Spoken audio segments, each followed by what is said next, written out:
which we currently do not, as we haven't yet got validation in place. At least now we've got a red unit test proving that there's something wrong with our code. So at least we can now know that we actually want to change it. So what we need to do is to insert the same validation as we had earlier. If the name in the argument matches A to Z, at least one of them,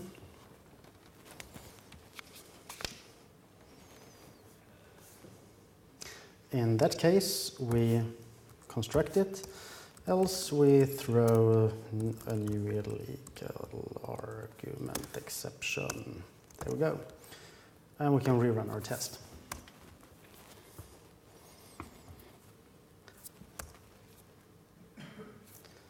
So, obviously now we're taking care of both being able to construct short usernames and are actually pushing away the malicious, at least one malicious. And just to browse this up a little bit better, we can extract this into a method of zone, valid, talking about whether a string is a valid username or not. And as before, we make it static and public for availability, thus enabling the client side to check whether this is valid before calling the constructor and risking an illegal argument exception. So, as a courtesy to the client here. So, let's add that to the client here. I would like to make some validation of this username. I wonder where that functionality might be in the util class, but it should be somewhere around username. Ah, there it is. Great.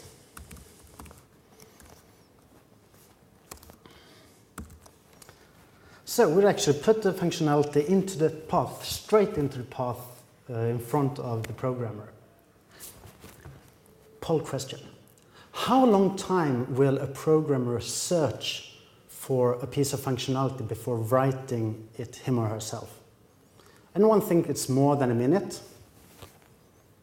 More than 30 seconds? 10 seconds? 5 seconds? Yeah, somewhere around. I would say around 5, 10 to 30 seconds, depending on personality. But if you haven't found this extremely complicated regexp within 30 seconds, you're going to write it yourself. And you'll have code duplication and duplication and duplication. And if we've got code duplication on line level, guess what we will have on method level? Guess what we'll have on class level, on module level? That's why we got all the duplication we got in our existing systems. We did not place the functionality into the path of the programmer. So, does it work now? Can we still log in as John? Yes, we can. Can we log in using our shortcut? No, we can't, because something messes up. And I haven't saved the sign-in. So let's try this again. Yeah. Okay, a little bit of an evaluation here. So what have we got here? We have actually got an interface that kindly, neatly guides the client-side programmer to not just push in a string, but saying, no, you have to provide a username. And when doing so, when constructing a username, you can't avoid validating it, because you can't get through the constructor. So actually, the compiler will also, if you look at the other hand side, how easy to do wrong? Well, it's impossible. The compiler will stop you. You can't just accidentally miss validation. Okay, so that is the usage side. On the writing side, How easy is it to write APIs in this style? Well, it's pretty easy. It's kind of natural. If you have just one guideline saying that for a public API, all parameters and all return types should have domain-specific, self-defined, strong types. Then you will actually enforce that you will do the proper thing that every object should do. And we do this without consciously thinking about security. So we've actually solved the in-data validation problem without having people to think security, security, security, security, security, but just doing the right stuff. Okay, unfortunately, this is not really enough because you might be in a situation where your valid in-data is so rich that it will nevertheless exploit your system. For example, if you want to have real names as well, we will shortly notice that to provide support for these, we have to expand our valid in-data set with, capital letters, with space, with dash for hyphen names, and with single apostrophe for our esteemed friend, Irish friend Oliver O'Hare.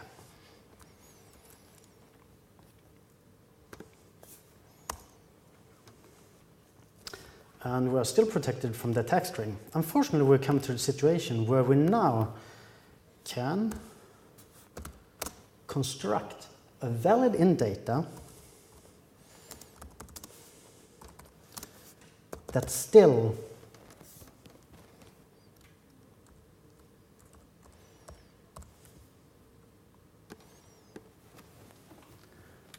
will exploit the system.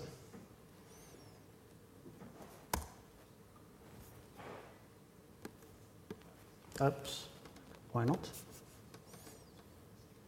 There was a plus at the end. Oh, yeah. That might not be what we want.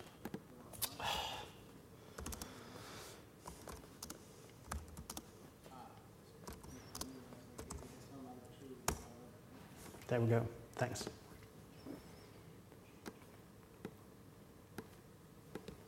So we're now logged in as John, nevertheless. So even if this is good, it does not solve the entire problem. But that is not due to bad in-data validation. We are actually validating our in-data to our model, and we cannot do anything better than that. We have the problem, though, that we have a weakness in our system behind, under the hood, which can be exploited by valid in-data. So we have to do something else here.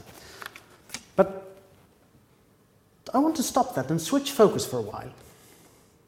I want to go over and talk about cross-site scripting, because actually these two are surprisingly similar in its root cause. So, here we got some article on child rising. Be nice to your children. Yeah, that's a good piece of advice.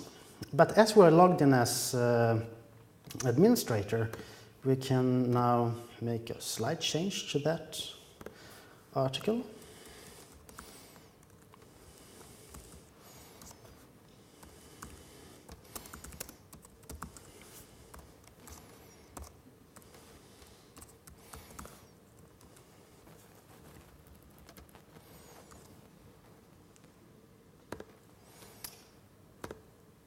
And suddenly we have got executing code, which obviously could be installing keylogger or doing a port scan or something other nasty. More nasty than stealing candy from children. So what's the problem? Well, the problem is obviously down here, where we have generated perfectly valid content we are actually talking, at this site, we might talk about security issues. So writing down a script that is malicious might be perfectly valid content in our articles and news. So the problem here is that the poor browser is misunderstanding that part of the content, interpreting it as code to be run. And whom to blame? The browser. It should understand that this is not a script, it's content. Well, unfortunately, the browser is just behaving according to specification. So what we can do is, of course, to do some more blame shift and say, yeah, let's blame the specification. And I would agree on that, but it's not a very productive thing to do. So we have to do something with our application.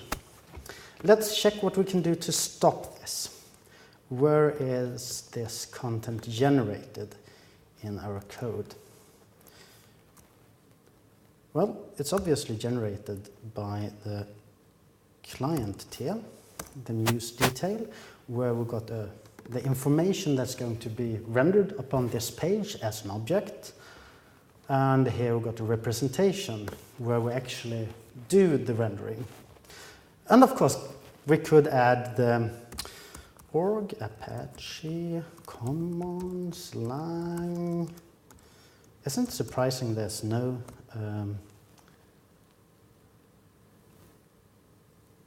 HTML escaping within the standard library?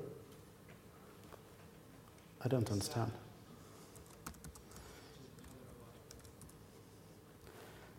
String escape utils, one of those lovely util classes. News page, get content.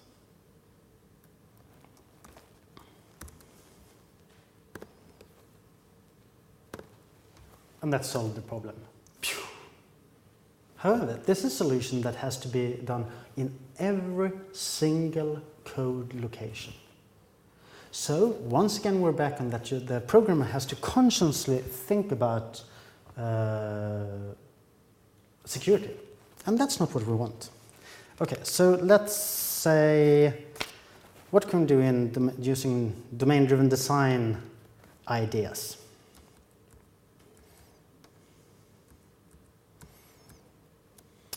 Okay, so which part of this application is the browser's representative on the system? Which subsystem is the connection to the browser? Well, that must be the web tier with the rendering. So in this particular example, that would be the news page. This is the API from the application to the web rendering. So let's just pull the same trick here, saying, no, we don't want a string, any string. We want HTML text from the application.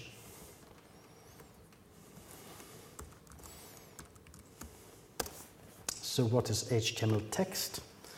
Well, that's once again just a class that have wrapped a string, which is the text plain version, and which has got a constructor, enable us to construct it, and then we might want to have this outputted on a different format. We want to be able to use this and extract the text as text HTML, which might be a public method.